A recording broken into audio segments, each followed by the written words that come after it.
नमस्कार, आप देख रहे हैं आई इंडिया और मैं हूं पंकज सिंह गौर। मैं हूं जैन श्रीवास्तव। मैं उदय प्रकाश हूं। तो अपने दर्शकों को बता दें कि एक बार फिर पंचायत में आरक्षण को लेकर अहम जानकारी देने के लिए हमारा पैनल यानी आई इंडिया का ये जो एक्सपर्ट हैं ये लोग बैठ चुके हैं और आपको अब बताएंगे कि जो हाई कोर्ट ने आज आदेश दिया है सरकार को, उसके बाद लोगों में इस बात को लेकर कौतूहल मच गया है कि अब क्या होगा। गांव में सरकार बनाने को लेकर एक बार कई लोगों ने चुनाव लड़ने की जो तैयारियां की थी उनका क्या होगा, और जो लोग निराश हो चुके थे कि अब वो नहीं लड़ सकेंगे उनमें भी उम्मीद जग गई है कि उन्हें शायद फिर मौका मिल जाए, क्योंकि सब कुछ निर्भरता आरक्षण व्यवस्था पर, और वो आरक्षण व्यवस्था जो लागू की गई थी उसको हाई कोर्ट ने एक समान खारिज कर दिया।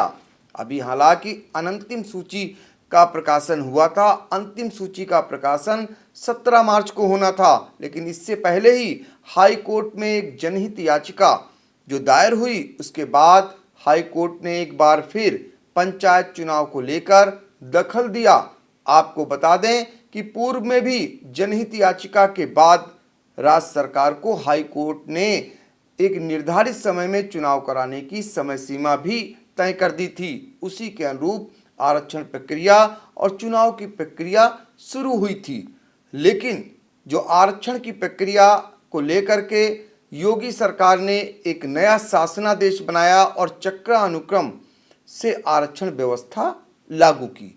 लेकिन जो आरक्षण की सूची तैयार की जा रही थी उसमें बड़े पैमाने पर खामियां बरती गईं। हालांकि जिला स्तर पर और शासन स्तर पर नहीं सुना गया। लोग कहते रहे, शिकायतें दर्ज कराते रहे, लेकिन शिकायतें सुनने को कोई तैयार नहीं हुआ।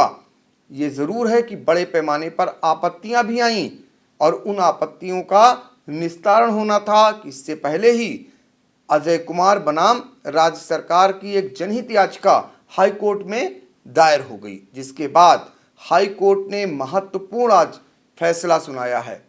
यानी कि हाई कोर्ट से जो फैसला निकल करके आया उसमें न्यायमूर्ति ऋतुराज अवस्थी और न्यायमूर्ति मनीष माथुर की खंडपीठ ने एक आदेश जारी किया है कि अब आरक्षण व्यवस्था जो लागू होगी वो जो उसके लिए उन्होंने कहा है कि अब 2015 को आधार मानकर आरक्षण व्यवस्था बनाई जाएगी।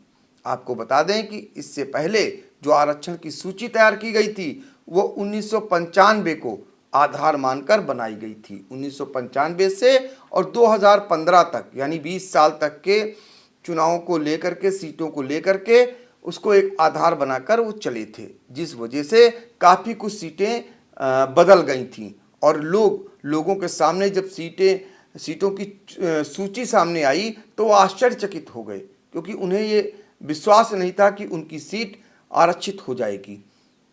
वो एक समान उनके अंदर से ये विश्वास खत्म हो चुका था कि उन्हें भी मौका मिलेगा, लेकिन हाई कोर्ट ने फिर एक बार उम्मीद जगा दी। हम सीधे चलेंगे जैन श्रीवास्तव के पास और उनसे जानेंगे कि हाई कोर्ट ने जो आदेश दिया है और उसके बाद जो लोगों में किस प्रकार के अब कयास लगाए जाने लगे हैं, लोग किस प्रकार की उम्मीदें करने लगे हैं।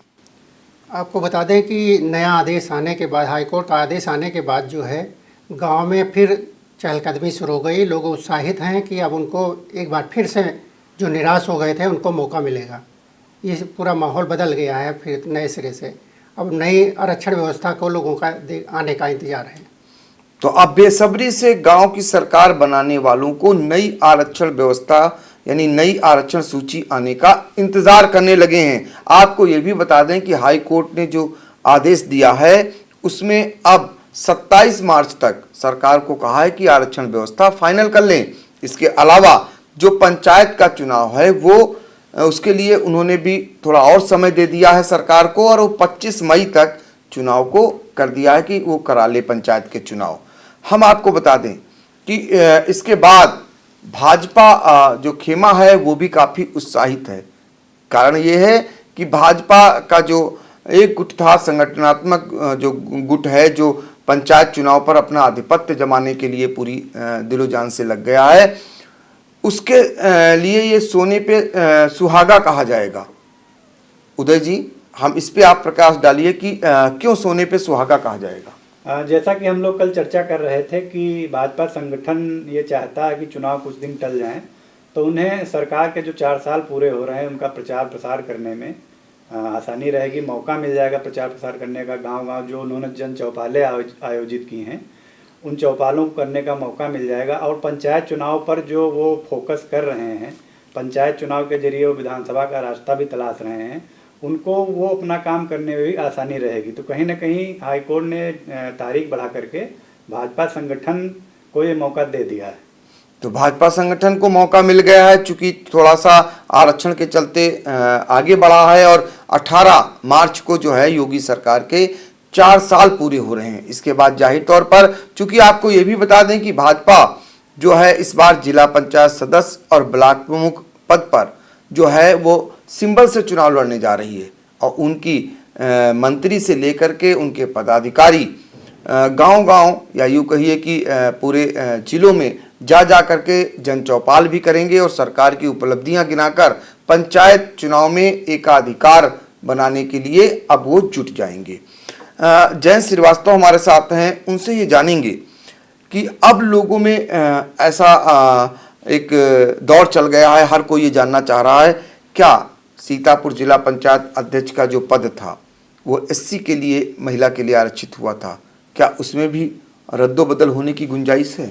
हाँ बिल्कुल, ये रद्दोबदल होने की गुंजाइश है, क्योंकि चक्रानुक्रम से ये सीट जो है अनुसूचित जाति महिला के खाते में चली गई थी, लेकिन अब जब 2015 का आधार लिया जाएगा तो उसमें ये सीट फिर बदल जाएगी। तो ये बड़ी खबर है आई इंडिया पर कि जिला पंचायत अध्यक्ष पद जो अनुसूचित जाति महिला के लिए आरक्षित किया था वो भी बदल सकता है, ऐसी गुंजाइश है, ऐसी प्रबल संभावनाएं जताई हैं जयंत श्रीवास्तव ने। आपको बता दें कि जिला पंचायत अध्यक्ष पद इस बार सामान्य कोटे में जाने की ज्यादा संभावनाएं जताई गई थी, लेकिन जो चक्रानुक्रम व्यवस्था लागू हुई थी उसके बाद ये एससी महिला के लिए आरक्षित हो गया था, जिस कारण जो भाजपा के बड़े बड़े धुरंधर नेता थे जिनकी इस पर नजरें गड़ी हुई थी, वो उन लोगों के अरमानों पर पानी फिर गया था। लेकिन अब एक बार फिर उनमें उम्मीद जग गई है। यह भी आपको बता दें कि जो सीतापुर में ब्लॉक प्रमुख के 19 पद हैं, यहाँ पर भी बहुत सारे लोग बहुत जो बरसों से ब्लॉक प्रमुख पद पर कब्जा जमाए हुए थे, आरक्षण व्यवस्था के चलते वो बाहर हो गए थे। लेकिन जो चक्रानुक्रम व्यवस्था लागू हुई उसमें कुछ ऐसे भी ब्लॉक प्रमुख रहे जिन्हें फिर से मौका मिल गया था, और ये बात किसी को हजम नहीं हो रही थी। कारण क्या था, जो पूर्व में सीट थी वही सीट इस बार भी रही। उदाहरण के तौर पर आपको बताएं कि 20वां जो ब्लॉक प्रमुख की सीट थी वो पिछले चुनाव में भी सामान्य थी और इस बार भी सामान्य रही। इसी क्रम में पिसावा ब्लॉक प्रमुख की सीट और एलिया ब्लॉक प्रमुख की सीट, ये दोनों सामान्य थी पिछले चुनाव में, इस बार भी सामान्य रही। तो इस वजह से अब जो नई आरक्षण व्यवस्था लागू होगी इसमें ये सीटें बदल सकती हैं, ऐसी प्रबल संभावनाएं हैं। उदय से हम जानेंगे कि क्या लगता है आपको, जिला पंचायत सदस्य पद के जो 79 पद हैं और प्रधान के जो 1599 पद हैं, इनमें भी आरक्षण में काफी कुछ बदलाव होगा?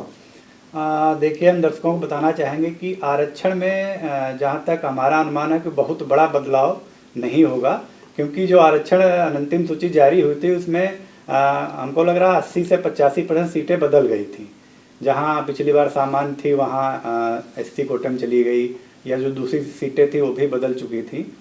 हाँ, उन सीटों में बदलाव हो सकता है जो सीटें रिपीट हुई हैं, जैसे 2015 में भी कुछ सीटें सामान्य थीं, इस बार भी सामान्य आ गई, या 2015 में एससी थी फिर एससी हो गई।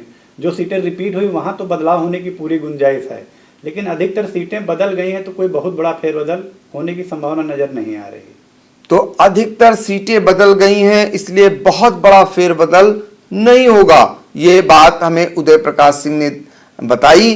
कारण क्या है? उसका कारण सीधे तौर पर यह है कि चूंकि चक्रानुक्रम से जो आरक्षण व्यवस्था लागू हुई थी वो काफी कुछ सीटें बदल दी गई थी, तो लिहाजा जो चक्रानुक्रम से फिर से लागू होगा उसका मूल आधार यही होगा, जो पिछली बार सीट रही थी वो सीट नहीं रहनी है, तो लिहाजा वो सीट जरूर बदलेगी और वो पूर्व में भी काफ़ी कुछ सीटें बदली जा चुकी हैं। ऐसे में हाँ, वो सीटों पर जरूर बदली जाएंगी जो पिछली बार भी सामान्य थी, इस बार भी सामान्य है, या पिछली बार भी एससी सीट थी और इस बार भी एससी सीट है, या यही लागू होगा पिछड़ी जाति वर्ग के लिए। तो जाहिर तौर पर है कि अब हर एक की नज़र इस बात को लेकर के अटकी हुई है कि क्या उनके गांव की सीट बदल जाएगी, उनके पद की सीट बदल जाएगी। और इसका अभी चूंकि स्पष्ट शासनादेश शासन से नहीं आया है, लिहाजा अधिकारी जो गाइडलाइन है, जो हाईकोर्ट ने आज कहा है, उसका वो अध्ययन करने में जुटे हुए हैं। क्योंकि हाईकोर्ट ने सरकार को निर्देश दिया है, अब सरकार जो है पंचायती राज विभाग को निर्देश देगी और पंचायती राज विभाग की ओर से इसका बाकायदा एक शासनादेश जारी होगा और वो शासनादेश जब विभागों को आएगा, जिलों में जाएगा, उसी के अकॉर्डिंग में आरक्षण व्यवस्था बनाई जाएगी। अब ज़्यादा इस पे माथापच्ची विभाग के सामने नहीं रहेगी, क्योंकि पहले से ही सब कुछ बना बनाया रखा हुआ है, इधर का उधर, उधर का इधर करना रहेगा। लेकिन चूंकि हाईकोर्ट के निर्देश के बाद एक अप्रत्याशित एक जैसा निर्णय आया है, इसके बाद से गांव-गांव में एक अजीब सा माहौल लोगों में है। जो लोग लड़ने की तैयारी कर रहे थे उनमें निराशा घर कर गई, और जो लोग बाहर हो गए थे, उम्मीद छोड़ चुके थे, उनमें फिर से उम्मीद जग गई। तो जाहिर तौर पर गांव की चहलकदमी बढ़ गई है और अब लोगों की निगाहें इस बात को लेकर है कि कहीं उनका भी मौका आ सकता है।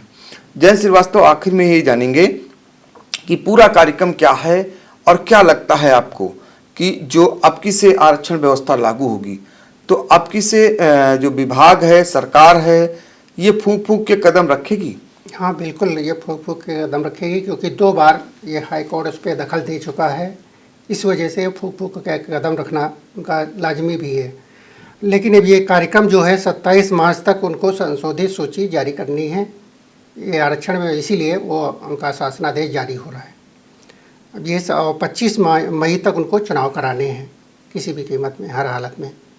तो एक बार फिर अपने दर्शकों को बता दें कि हाई कोर्ट के निर्णय के बाद अब राज्य सरकार को हर हाल में 27 मार्च तक पंचायत चुनाव के विभिन्न पदों के लिए आरक्षण की जो सूची है उसको फाइनल कर देनी है और 25 मई तक चुनाव करा लेने हैं। ऐसे में सबसे बड़ी दिक्कत प्रशासन के सामने आएगी, क्योंकि इसी बीच होली जैसा त्यौहार है और उसके बाद एशिया की सबसे बड़ी जो परीक्षाएं हैं यूपी बोर्ड की, वो भी उन्हें करानी है।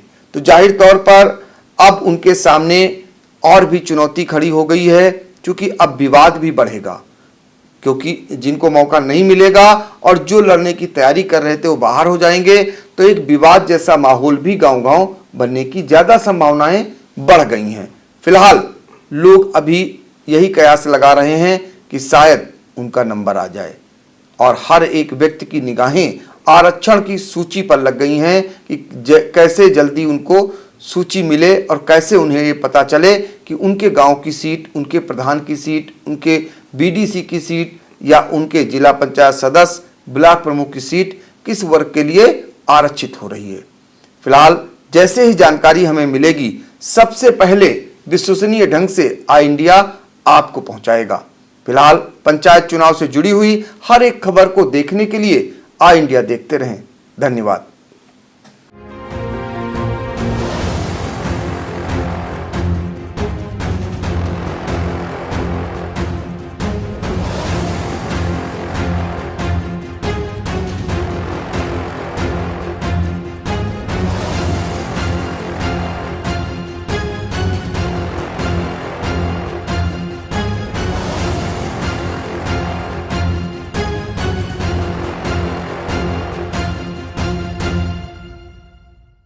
स्टूडियो आईएएस लखनऊ में ही सिविल सेवा की तैयारी के लिए एक बेस्ट फैकल्टी के साथ एक मॉडर्न कैंपस उपलब्ध करा रहा है।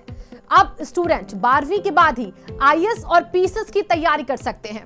इसमें 12वीं के बाद आप ग्रेजुएशन करते हुए जो छात्र हैं वो आईएएस की परीक्षा के लिए तैयार किए जाते हैं। अगर आप ग्रेजुएशन कर चुके हैं तो आप हमारे स्पेशल बैच में आईएएस और पीसीएस की तैयारी कर सकते हैं। स्टडी आईएएस स्टूडेंट के रहने और खाने की व्यवस्था भी उपलब्ध कराता है, जिससे वो अपना पूरा समय सिर्फ पढ़ने के लिए यूज कर सके। अधिक जानकारी के लिए आप कॉल करें 9517171733 पर। खबर आपकी, नजर हमारी। देखते रहिए आई इंडिया।